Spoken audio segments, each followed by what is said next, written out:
Well, I thought that since we're going to start off talking about the book of Numbers, Alec, that we would start off looking at numbers. Why do we have numbers? Where do we get numbers? How did the symbol 1 come to mean this many? Or the number 2 come to mean this many? And so forth. We use what's called the Arabic number system. Is actually, and some of you may already know this and seen this. I think it's out on the internet. And but it originated from ancient merchants. It's all based on angles. So, Alec, could we go to the next? So we see the number 1, designed, developed in ancient times, has 1 angle. 2 has 2 angles. 3 has 3 angles. 4 has 4 angles. Next slide. And guess what? 5, 6, 7, 8 all have corresponding number of angles in the numbers. And then the next slide, number 9. We don't always make all these numbers exactly like this anymore, but this was the way they were designed, and this is the way it works. This is why they represent the numbers or the amount that they do. And then finally, we have one with no angles at all. That'd be me. I don't think I have any angles. I got rough edges, but I haven't got angles. That's we'll just leave it on 0 for a while. That's kind of fitting for me up here. So we just finished Leviticus. I didn't know if he was going to make it. We were getting down towards the end of time, and Pastor Tom did. He pulled through, and he finished Leviticus, and so we're going to start Numbers. Now, Leviticus, as we talked about at the very beginning of the book, was the handbook for the priest. How do you do your job as a priest? How do you offer the sacrifices? What kind of sacrifices do you offer? How can you tell whether something's clean or unclean? How do you tell the people what it is they're supposed to eat or not eat? How do you tell whether somebody's got leprosy or not? Everything you need to know about being a priest is there in the book of Leviticus. That's the handbook. But it's been so long since we've been in Exodus that we feel like, well, a lot has transpired. But that's not really the case. The book of Numbers picks up right where Exodus left off. In fact, if you go back, we don't have to turn to it. But if you look at Exodus 40:17, if you just want to make note of it, it says that the tabernacle was set up on the first day of the first month of the second year, meaning that they had been gone from Egypt almost a whole year because they left after the Passover. The Passover happened roughly the middle of the month. So they have 11 and a half months here to the time that they erected the tabernacle. And so, and just looking at the first verse, now the Lord spoke to Moses in the wilderness of Sinai in the tabernacle of meeting on the first day of the second month of the second year. So this is 1 month after that. Tabernacle has been set up for 1 month. So really, we're coming into Numbers not having lost any time at all through all that we studied in Leviticus.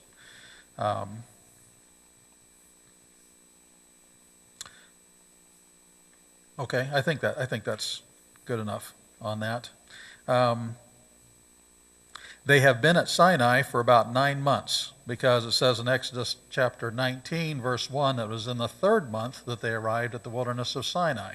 So that means it took them about a month and a half to get there, and or a couple of months to get there, and so that means that they've been there about 9 months or so at Sinai. Now, the name of the book in Hebrew is not Numbers. Numbers would be, the word for number in Hebrew is mispar, and that's not the name of the book. The name of the book in Hebrew is Bamidbar. And that doesn't mean numbers. Where do we get the name Numbers? Why do we call it the book of Numbers? Well, first of all, the reason we call it the book of Numbers is because we start off with a census of the people, and right towards the end of the book, there's yet another census. And so there are indeed numbers. And then there are other things that are numbered too. There are gifts that are brought for the service of the tabernacle. And those things are all numbered. And so there are definitely numbers in Numbers, so it makes sense to call it Numbers, but the idea or the tradition of calling the book Numbers actually started with the Septuagint, the Greek translation of the Hebrew Scriptures done around the time period of 200 BC. It was the first one that I know of. It was the first book or first book of Scriptures that actually referred to this book as Numbers. However, that was Greek. And you may be interested to know that the Greek word for number is arithmos. Guess where we get the word arithmetic? And so the numbers plural is arithmoi. Arithmoi. So that's what the name of the book was called in the Septuagint. Whenever Jerome translated the Latin Vulgate, he followed suit, called that Numbers, although I don't know what it is in Latin. I don't know Latin. But that's what I read that he called it. And so, like I said, in Hebrew it's called Bamidbar. Can we go to the next slide, Eric? I'm sorry, Alec. Just informational. This will be my entry into the trivia of the day contest. The books of the Torah, a lot of books in the Hebrew Bible are the same as ours. Joshua is called Yehoshua. Ruth is called Ruth, and so forth. But when it comes to the Torah, the first 5 books of Moses, or the books of Moses, first 5 books of the Bible, the names are actually taken from the first words in that book. And so we have Bereshit, which is Genesis, and it means, Reshit means beginning. You put the B in front of it, and that gives you your preposition, so it's in the beginning, Bereshit, in the beginning. And so if we were studying in Genesis, as we were like a little over a year and a half ago, or whatever it was, we'd say, turn to in the beginning, chapter 32, or whatever. That was the name of it, in the beginning, Bereshit. For Exodus, it usually goes, I've got the whole name there, but normally it just goes by Shemot. The word Shem means name. Plural is Shemot. And that's because the very first part of Exodus says these are the names. And so that's where it gets names. So we'd say, turn to names, chapter whatever, if we were studying Exodus. Leviticus, Vayikra, it has nothing to do with Viagra. It means called, even though they sound, we're safe there. And so it means called because God called to Moses, the Lord called to Moses, and so that's the word for Leviticus. Then the next one, Bamidbar. It's the same way as Genesis. Midbar is the word for wilderness. Put the B in front of it to get the preposition, and it's in the wilderness, which, as I read just a little bit ago, the Lord spoke to Moses in the wilderness of Sinai. So if we were looking at it the way it's named in Hebrew, we would say, let's turn to in the wilderness, chapter 1, verse 1. That's where we go. And then finally, the Deuteronomy is called Devarim. Devar is word. Devarim is plural, so it's words. And these are the words, as the phrase that comes from. And so that's just, this isn't critical for your salvation or anything like that. It's just, maybe you guys aren't interested in that sort of thing. I am, but if you're not, well, that's 3 minutes out of your life you're not going to get back. So.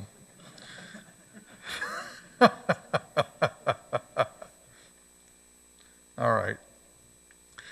The book of Numbers. Let's talk about the Dead Sea Scrolls a little bit. The book of Numbers is represented by 11 ancient scrolls. 8 of them were found in the Qumran caves. 1 was in cave 2, 4 was in cave 2, and 3 was in cave 4. There again, you just lost another 30 seconds you're not going to get back.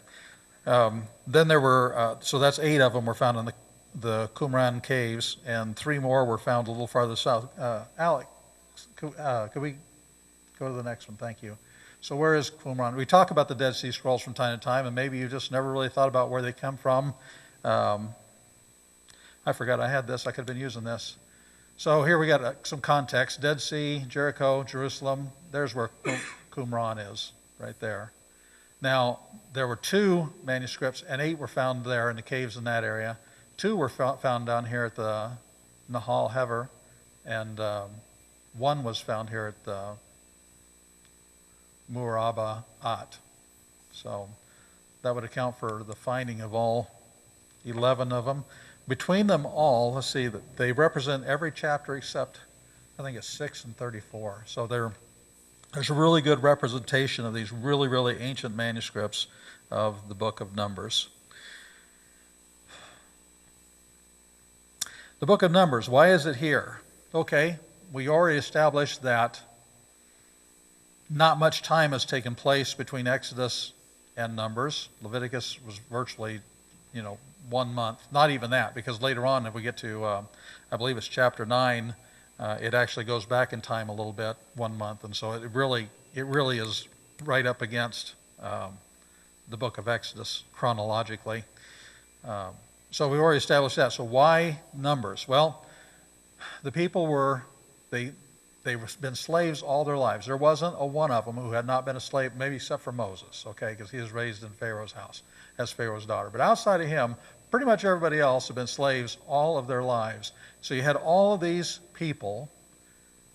There's no organization or anything, and we're going to lead all these people to the promised land, and there's going to be battles along the way, and so there's things that have to be done to get ready to go. So the book of Numbers tells us about the preparations to leave, to go to the promised land. It talks about the journey along the way, and it takes us right up to the Jordan River, a couple of battles, and then right to the Jordan River, ready to go into the promised land. And then Deuteronomy is a fascinating book. It's an incredible book, and it's last words. Last words are always important to me, because if somebody told me, Bruce, you're going to die tomorrow, I'm not going to be talking about the weather, I'm not going to be talking about sports or something like that. I'm going to talk about what really matters. That's what last words are like. Jesus' last words. That's what John 14, 13 also. 13, 14, 15, 16, 17, all those are like final words. Deuteronomy is the same way. And basically Deuteronomy falls into a very short amount of time as he's retelling the new generation that has come up during the time that they were in the wilderness about the covenant that God had made with them at Sinai. And he's not just re-giving the covenant, but he's expounding on it. And that's another reason why it's so precious, is because it says in Psalms that the people saw how's that go? The acts of the Lord, but Moses understood his ways. And so we get a little bit in Deuteronomy, Moses explaining the ways of the Lord, why he was doing what he's doing. And so that'll be a little while before we get there. But anyway, that all takes place right at the edge of the Jordan. Moses is going to talk to the people, and then he's going to die, and then they're going to go in with Joshua. So Numbers takes us right up to that point where they go into the land. So we have this group of people. They've been slaves all their lives, and we're going to turn them into an organized nation, an army of people. And that's what we're going to read about today. That getting them organized, getting them numbered, getting them enlisted for the army, getting them organized for the travel. God has given them a portable temple, the tabernacle. It's portable, but how are you going to move that thing? There's a lot of weight there. There's a lot of stuff there. There's a lot of pieces there. How are you going to efficiently move that from one spot to another as you camp from one place to another night after night? And so Book of Numbers tells us how that's going to be done. And so it's an important book from that standpoint too. Numbers has a number of interesting narratives. We've got the story about the 10 spies. 10 were good and 2 were bad. Did you guys do that in Sunday school? 10 were good, 2 were bad. So that's in this book. The story of the bronze serpent that Jesus referred to in John chapter 3, that's in this book. The story about Balaam, fascinating story, that's in this book. Taking the land on the east side of the Jordan. These are just a few things, but there are narratives that are very, very interesting as we go through Numbers. Book of Numbers covers about 39 years, and it records the difficulties of the Israelites due to their lack of faith, their unbelief, their rebellion, their apostasy. If you wanted to take kind of the big picture of it, you could divide it geographically, thinking, since this is really talking about moving a lot of people, probably about 2 million-ish, from one place to another. If you look at it from a geographic point of view, you could divide it up into about 4 different sections. First, we have the first 10 chapters or so are getting the people, the army, the tabernacle, ready for travel. And then by chapter 10, we're on our way. We're going to the promised land. Takes them all the way to chapter 10 to actually get going. But there's a lot of things to get taken care of in the meantime, okay? So after chapter 10, they're heading to Kadesh Barnea. And then they, because of their unbelief, they did not go into the land. God says, turn around, head back into the wilderness again, which they did. And so they went from being pilgrims to wanderers. Going to the land, they were pilgrims. They got turned around back into the wilderness, they were just wanderers. And then finally, they become pilgrims again, and they head back towards the promised land. They're back on the way to where God originally intended them to go. Well, there's other things here.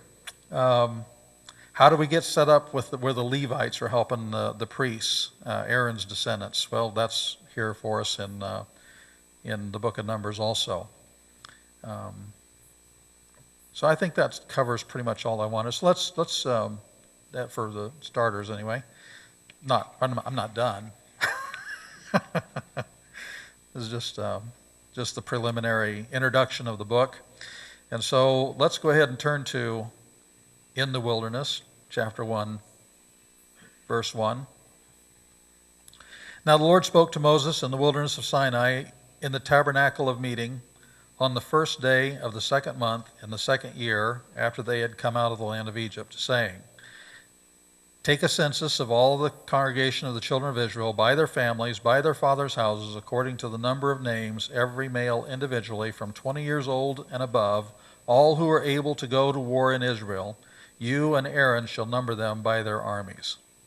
Okay?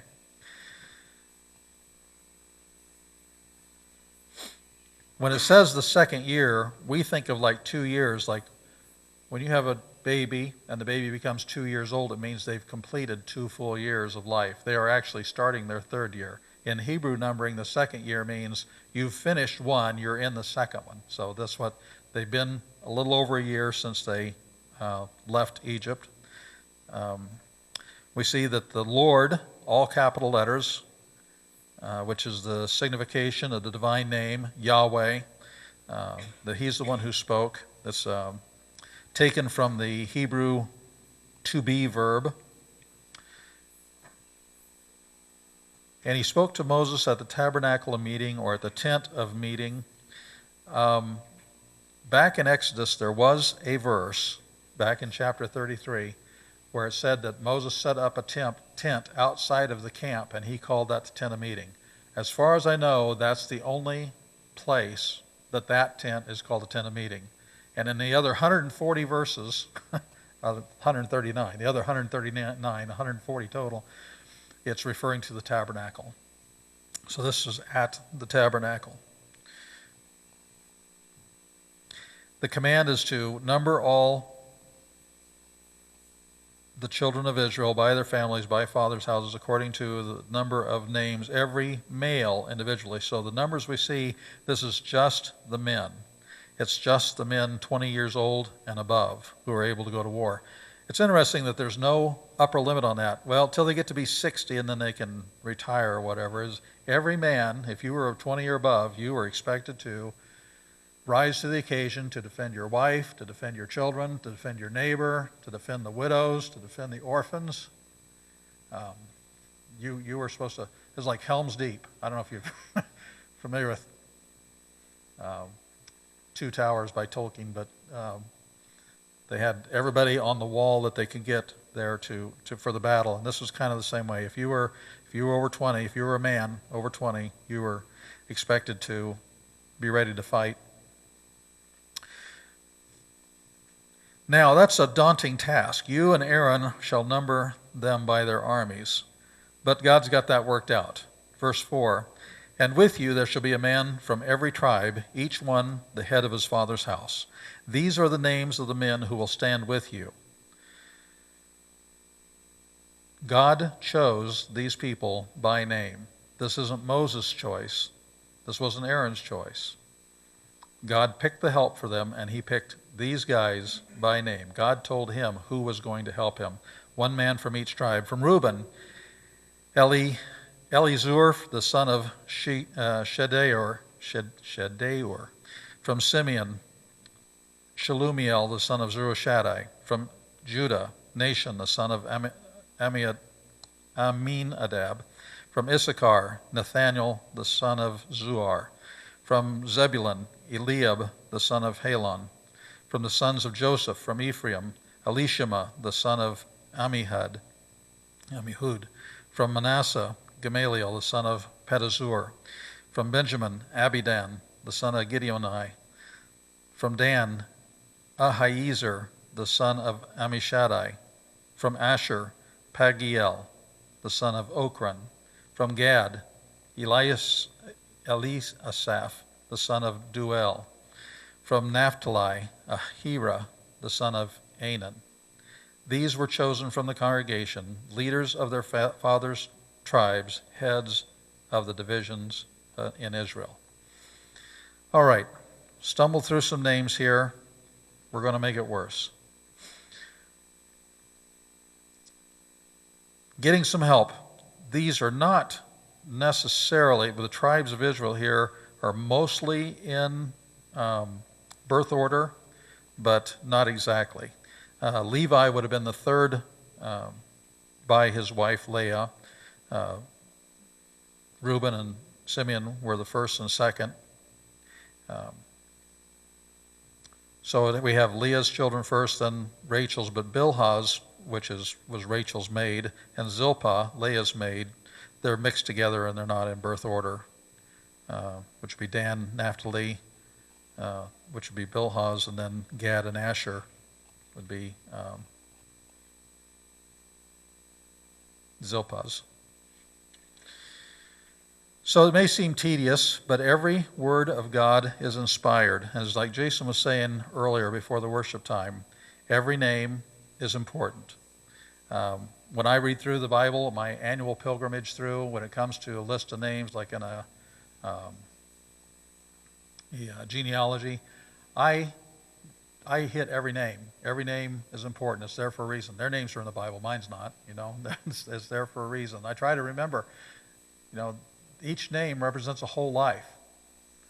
They probably made their mama and daddy happy when they were born. They probably made somebody sad when they died. They probably had good days. They probably had bad days.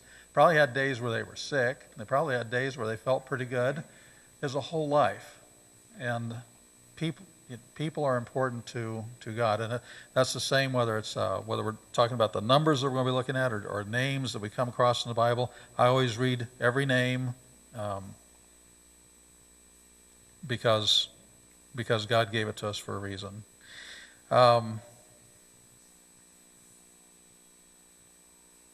You've probably seen on the internet, it's gone around circles, that talks about gravestones. It talks about there's 2 dates on the gravestone and a dash in the middle, and the dash stands for everything that happened in between, and it's just kind of a small thing, but there's people are important.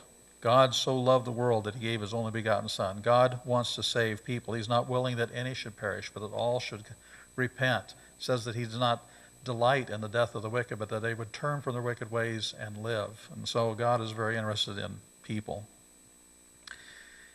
There's a verse in, I didn't put the reference here, it's in 2 Timothy. It says that this is a firm foundation. The Lord knows those who are his. And that's a comfort. The Lord knows who's his. It's not going to be on a judgment day like, I'm not sure about you. I mean, he knows who's his. In fact, the rapture, in a sense, is a judgment because only his are going to be taken. That is a judgment because everybody else who wasn't taken, they're not his. They did not receive Jesus. And so the Lord knows those who are his, and that's a comforting thought, comforting word. And Paul said it's a firm foundation. So even though, as I said a little bit ago, my name's not written in the Bible, mine's written in a different book. And if you received Jesus as your Savior, your name's written in another book. It's written in heaven. Your name is written in heaven. Now that's cool. And Jesus said that we're to rejoice over that more than if demons are subject to us or that we're able to heal people or whatever. Rejoice not about those things, but that your name is written in heaven. So names are important to God. God keeps books, and his books have names.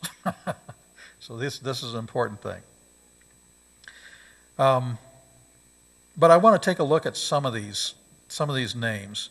In verse 5, we have, I'm going to try to give the Hebrew pronunciation of them, Elitzur. And his name means, my God is a rock. Now that's cool. You know, you could name your kid something like that. My God is a rock. In verse 6, we have Shalumiel, and it means God, peace of God. We have Tsurishada, let me try that again, Tsurishadai, the Almighty is my rock. So that's another cool name. In verse 7, we have Nation, and I don't so much want to get into the meaning of his name because I don't think I like it so well, but he is an ancestor of King David, therefore, ergo, a descendant or an ancestor to Jesus. Then we have in verse 8, we have Nathanael. That's given of God. Well, that's a cool name. God gave this little baby. God gave you to us. Given of God. Nathanael. Eliab in verse 9. It means my God is Father. That's cool too. In verse 10, we have Elishama. It means my God has heard. Also in verse 10, we have Gamliel. Gamliel means reward of God. We have Pedatsur, a rock has ransomed. Now that's a good one too. A rock. The Lord Jesus is our rock, and he's ransomed us. In verse 12, we have another name, Amishadai. The emphasis should be on the da. And it means the Almighty is my kinsman. Now verse 13, I have mixed feelings about this one. Pagiel. I think that, well, let's look at the dad first. His dad's name was Okron. Okron means troubled or muddler. Now, that explains why he named his kid this, because Pagiel means accident of God. Now, that's a horrible thing. Don't call your kid something like that. That's not nice. It is possible that he could be called event of God. Now, that's pretty good, though. You were an event of God, but I don't know. The fact that it could be interpreted as accident, I'm not too big on that one. So, let's just take this bit of information from these names and just hang that on a peg, and we're going to come back to that because we're going to read chapter 7, or verses 17 through 46 here. And I'm going to come back and talk about these names a little bit later. Then Moses and Aaron took these men who had been mentioned by name by God. He did it. He's the one who told them. And they assembled all the congregation together on the first day of the second month, and they recited their ancestry by families, by their fathers' houses, according to the number of names from 20 years old and above, each one individually. And the Lord, and individually, the individual is important to the Lord. And as the Lord commanded Moses, so he numbered them in the wilderness of Sinai. Now the children of Reuben, Israel's oldest son, their genealogies by their families, by their father's house, according to the number of names, every male individually from 20 years old and above, all who were able to go to war, those who were numbered of the tribe of Reuben were 46,500. From the children of Simeon, their genealogies by their families, by their father's house, of those who were numbered, according to the number of names, every male individually from 20 years old and above, all who were able to go to war, those who were numbered of the tribe of Simeon were 59,300. From the children of Gad, by their genealogies, by their families, by their father's house, according to the number of names, from 20 years old and above, all who were able to go to war, those who were numbered of the tribe of Gad were 45,650. It's a challenge to read this from. I mostly read a different Bible, and so there's some of this I have memorized, and my mouth wants to put those words in instead of reading exactly what's here. But you can see why you would get used to it if you read a certain translation often. You can see where you get used to it. From the children of, let me stop on verse 26 here. Alex, could you, thank you. I've rearranged the numbers by size here, so I'll just put that up. It's up here, you can look at it. We're going to continue reading, though. This can just stay up there for a while. From the children of Judah, by their genealogies, by their families, by their father's house, according to the number of names from 20 years old and above, all who were able to go to war, those who were numbered of the tribe of Judah were 74,600. From the children of Issachar, their genealogies, by their families, by their father's house, according to the number of names from 20 years old and above, all who were able to go to war, those who were numbered of the tribe of Issachar were 54,400. From the children of Zebulun, their genealogies, by their families, by their father's house, according to the number of names from 20 years old and above, all who were able to go to war, those who were numbered of the tribe of Zebulun were 57,400. I am trying to learn Hebrew, and one of the good things about this kind of repetition is that you get rote. You read through it and you see the same thing over and over again. It really is a helpful thing. It really is.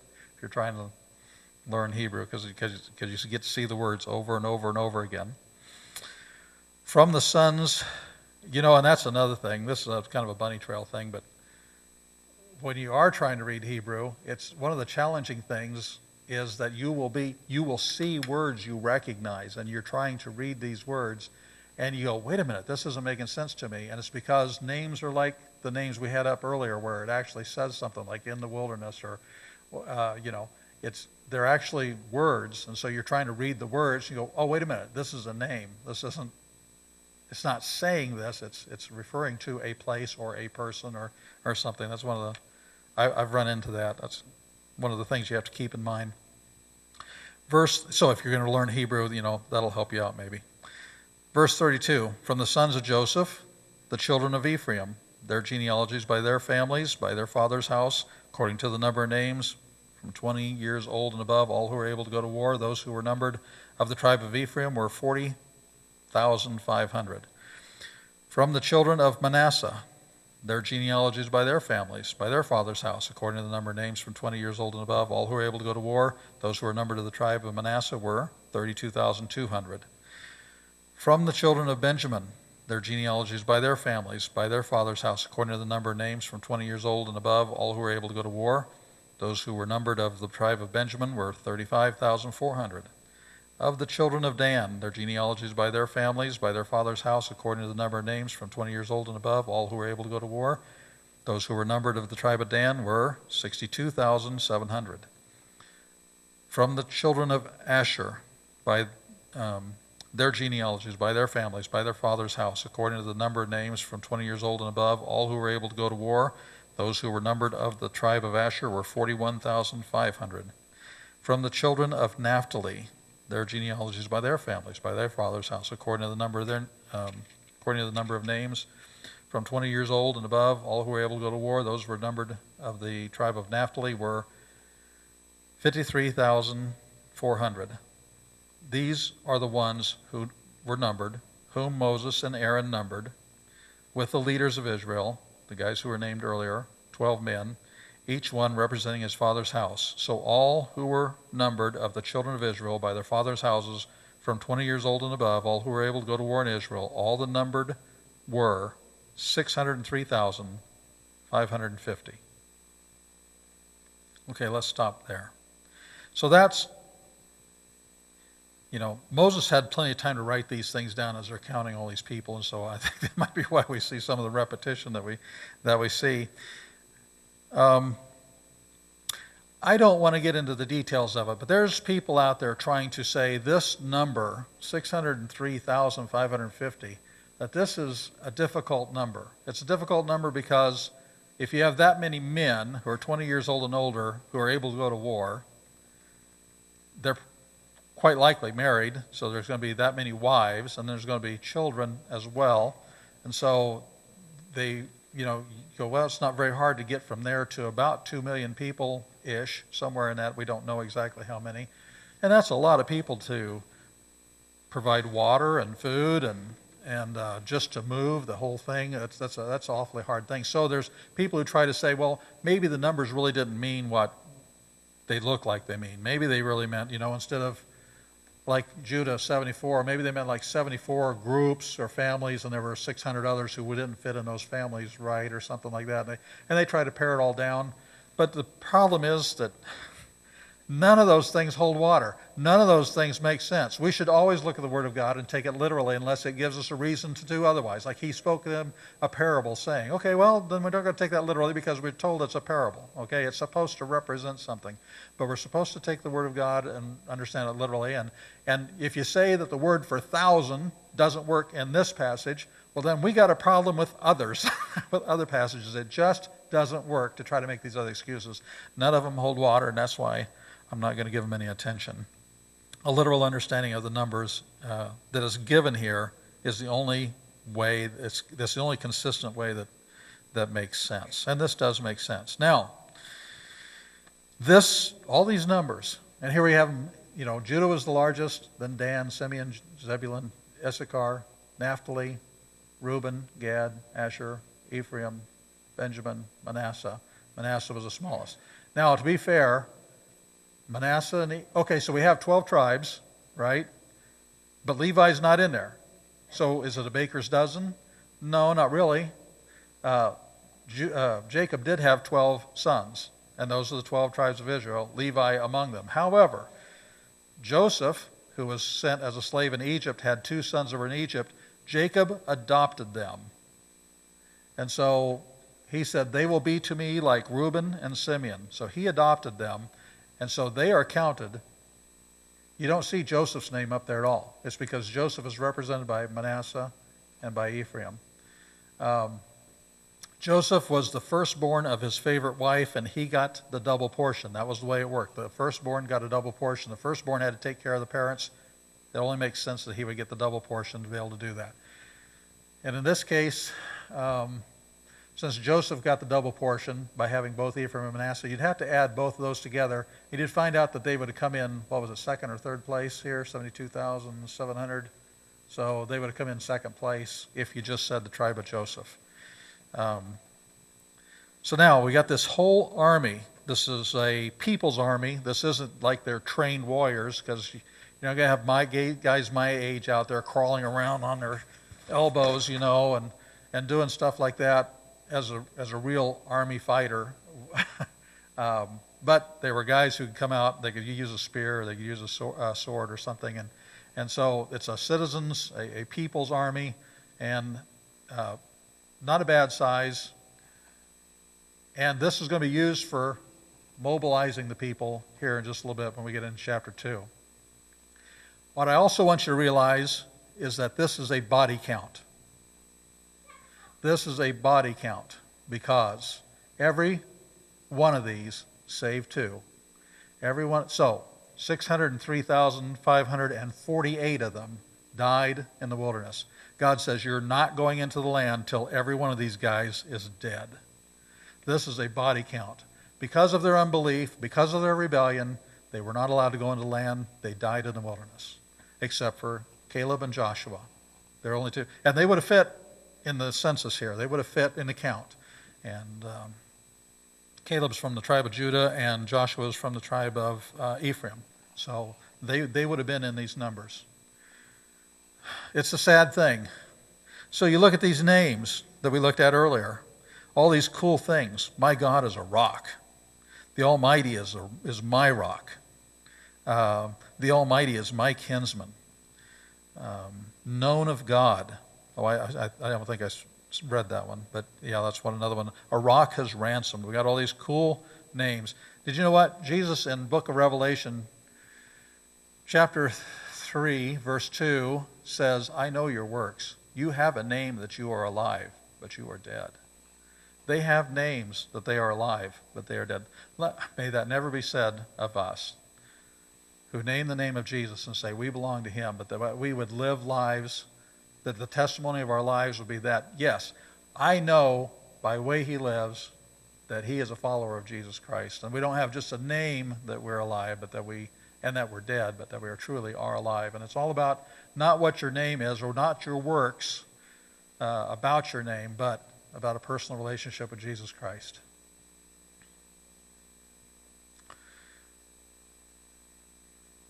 Okay, let's go ahead and pick it up, verse 47 again. But the Levites were not numbered among them by their father's tribe. Okay, we notice that.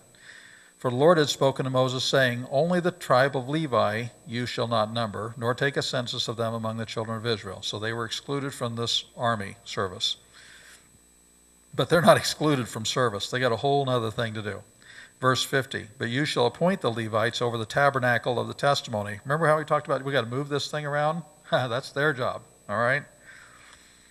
You shall appoint the Levites over the tabernacle of the testimony, over all its furnishings, and over all things that belong to it. And they shall carry the tabernacle and all its furnishings, and they shall attend to it and camp around the tabernacle. And when the tabernacle is to go forward, the Levites shall take it down, and when the tabernacle is set up, the Levites shall set it up. The outsider who comes near shall be put to death. Nobody else is allowed to get in there to do this job. The children of Israel shall pitch their tents, everyone by his own camp, everyone by his own standard according to their armies. But the Levites shall camp around the tabernacle of the testimony, that there may be no wrath on the congregation of the children of Israel. And the Levites shall keep charge of the tabernacle of the testimony. Thus the children of Israel did. Now these are kind of nice words. We don't get to see this very often. Thus the children of Israel did, according to all the Lord commanded Moses, so they did. What a relief. That's good. I wish it was always that way, but it wasn't. So we see that the Levites were excluded, but their duties and camping positions their lives dealt with the tabernacle. We're not going to go into detail into this now, because when we get to chapter 3, we will have detail on how this was all to be carried out. So we'll wait till chapter 3 to cover that. So I think that... Oh, by the way, one thing I did not mention when I was talking about the body count, 603,000 plus. The army that actually went into the promised land was smaller because of their rebellion, because of their apostasy, because of their unbelief that they did not enter the land, because of the judgment that came on them. When it actually came time to go into the land, we're going to find a number smaller than this, actually a smaller army going in. If I remember right, it's 601,000, but I'd have to look it up, but it's smaller. There's a few tribes that actually got a little bit bigger. Most of them got smaller because of the judgment, because of God's action against them for their unbelief. All right, so now we have everybody numbered. Now we got to get everybody organized. And the Lord spoke to Moses and Aaron, saying, everyone of the children of Israel shall camp by his own standard beside the emblems of his father's house. They shall camp some distance from the tabernacle of meeting. Okay, I'm going to stop here for a minute. Can we go to the next slide? We're not going to spend time on this one because we're going to, like I say, look at this further in chapter 3. But just to give you the idea here that we have the tabernacle, and Moses and Aaron, the descendants of Aaron, the priests, camped. This is east side. There's north is at the top. East side, this is the way the tabernacle always faced. They camped at the doorway, and then these were sons of Levi. So these are families in Levi, Kohath, Gershon, and Merari. And so they camped around the tabernacle with Moses, Aaron, and the priests on this side. So that's just kind of background. We're going to look at that more. Let's go to the next slide.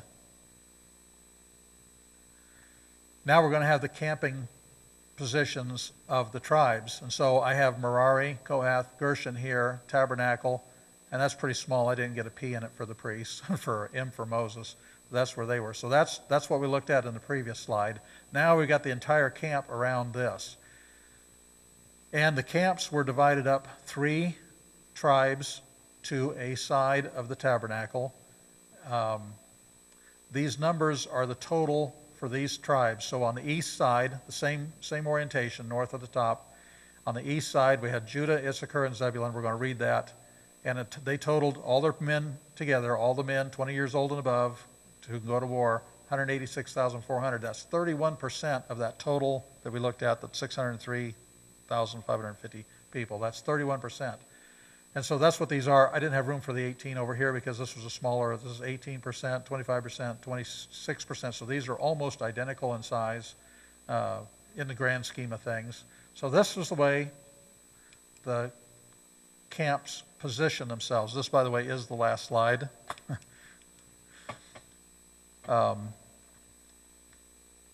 So let's continue on with, oh, you could have left it up, but that's all right. Because we may want to look back at that, but in verse 3, right?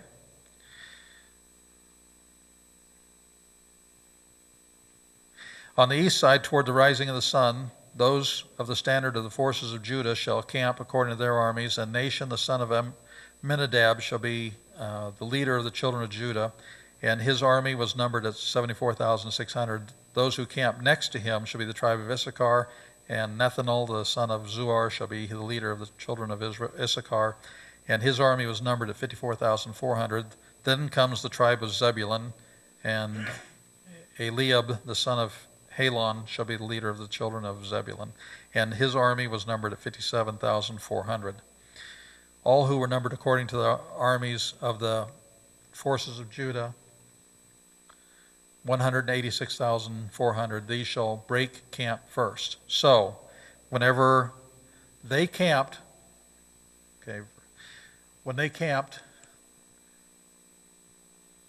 the tabernacle was at the center of the camp. The pillar of cloud during the day, pillar of fire at night, was over the tabernacle. When the pillar of cloud got up and moved, it was time for them to get up and move. It was time to start packing and get going. Didn't matter what time of day it was or what day it was. When God said go, go. And so the cloud would get up and go. Judah, Issachar, and Zebulun were the first to follow it. They were the first ones to go.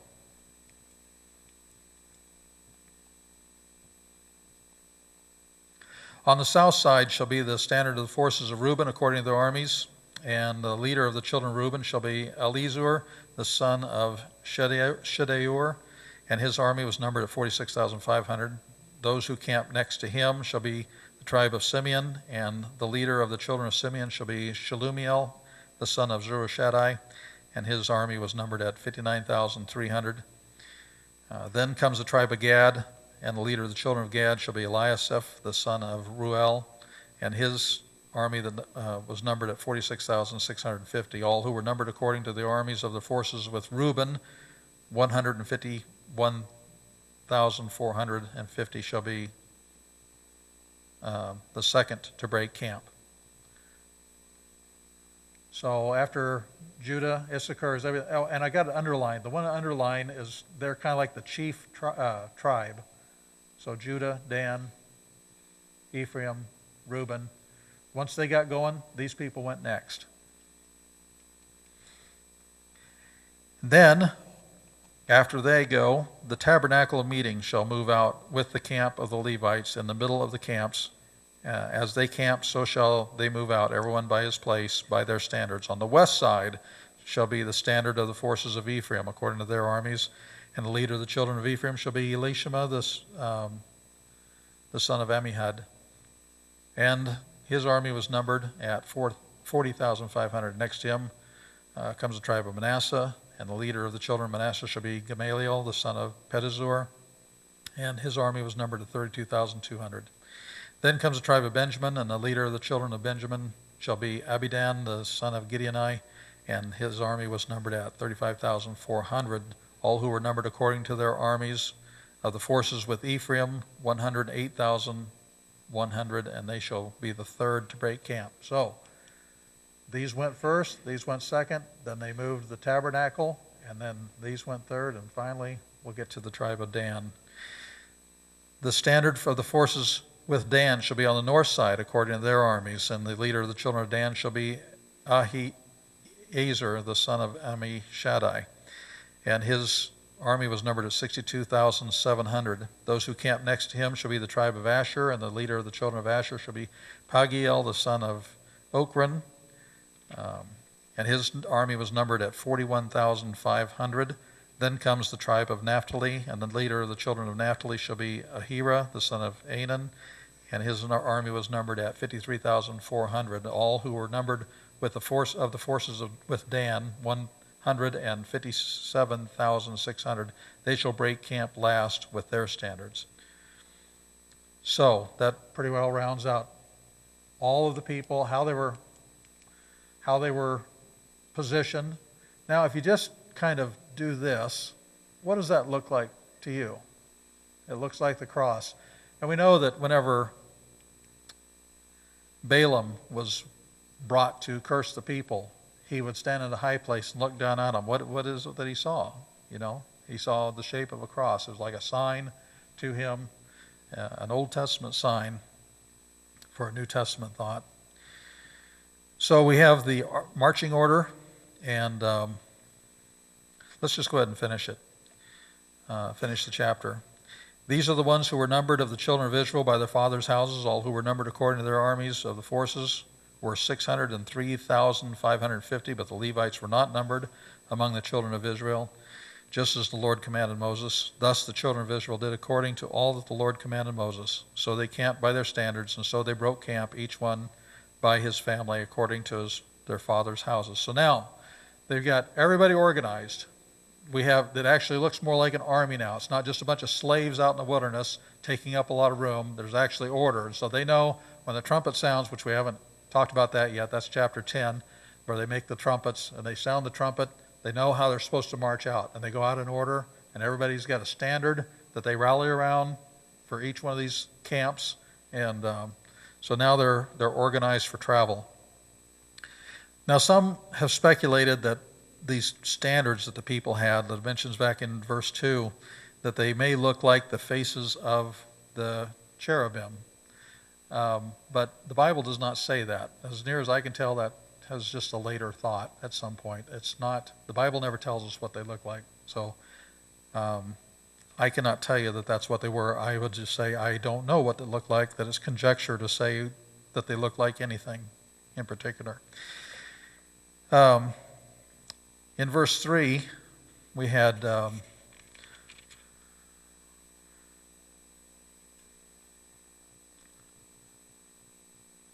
Nahshon, the son of Amminadab. We talked about him a little bit, that he is in the lineage of David and Jesus. What I did not mention is that this was the brother of Aaron's wife. This Nahshon was her brother. That's in Exodus 6. Exodus 6:23. So we see that God is in the center of the camp with the pillar of fire, the pillar of cloud there. It says in Psalms, happy are the people, blessed are the people whose God is the Lord. This nation was founded on biblical principles. You can go to Washington, D.C. and look at monuments, and there's scriptures and references to God all over the place. I wasn't really watching. I went down to the break room for lunch. They have a TV up there, and it's showing CNN. And I don't really watch it. The sound's turned down. I mostly go downstairs and eat my lunch and read my Bible. That's what I do.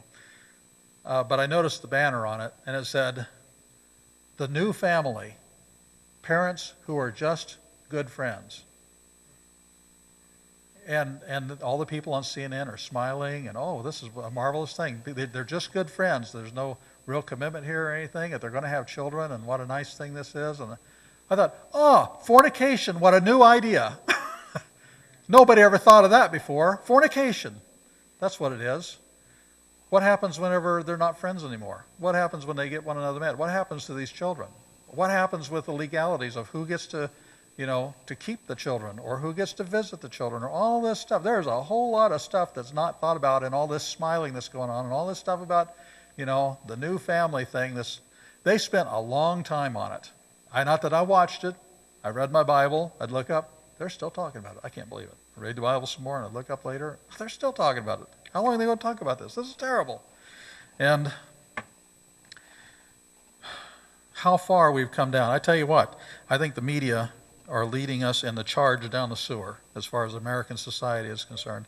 The American society is going down there, but it just seems like the media is very much involved at the forefront of leading us down that sewer.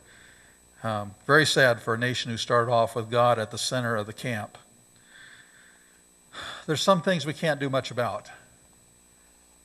It says in Psalms, when the foundations are destroyed, what can the righteous do? And I feel like that a lot of times. You see the news or something, go, wow, foundations are being destroyed. What can the righteous do? And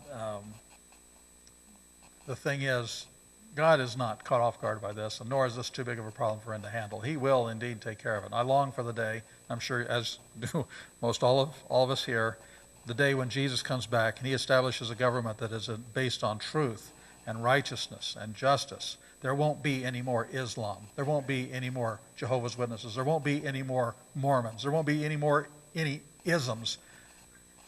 It'll just be Jesus on Mount Zion, on David's throne, giving the law, and that's the way it is. And it'll be righteous, and it'll be just, and it'll be truth, and the lies will be gone. And I long for that, and I'm sure I can tell that you do too. But even as the nation fails and does not have God in the center of our lives, we need to have God in the center of our lives. He's got to be our focus. We need to be devoted. I'm not saying that you have to read your Bible through every year or something, but I think that I just really strongly advise that you're in the Word every day. That's, however the Lord would lead you. For me personally, I go through the Bible pretty much every year, and I'm not laying a legalism on anybody. But we need to be people, we need to have God and his ways. We get enough junk in the world. We need to have God and his ways in our minds. We need to be washing ourselves with this word, feeding on that. And so keeping God at the center not only of our lives, also the center of our families, also at the center of our congregation, our fellowship of believers.